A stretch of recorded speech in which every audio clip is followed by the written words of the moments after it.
ஏன் எனக்கு மாத்திரம் இப்படிப்பட்ட உபத்திரம் வந்து கொண்டு இருக்கிறது?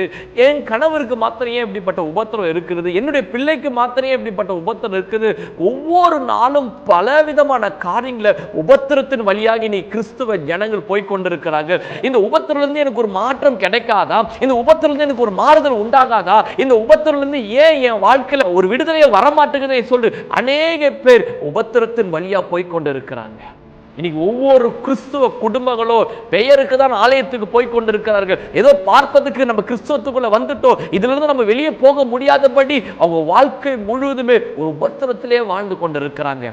இன்னைக்கு இதை கேட்டுக்கொண்டிருக்கிற என் அன்பு சகோதர சகோதரிகளே, நீங்க கூட ஏதோ ஒரு உபத்திரத்துல வாழ்ந்து கொண்டிருக்கீங்க. உங்க வாழ்க்கை ஏதோ ஒரு உபத்திரத்தின் வழியா நீ போகிறதுனால இந்த உபத்திரத்திலிருந்து இன்னைக்கு யார் எனக்கு விடுதலை கொடுப்பான் என்று ஒரு ஏக்கத்தோடு இங்க கேள்வி கேட்டுக்கொண்டிருக்கீங்களே, ஆண்டவர் உங்களுக்காக தான் பேசுகிறார்.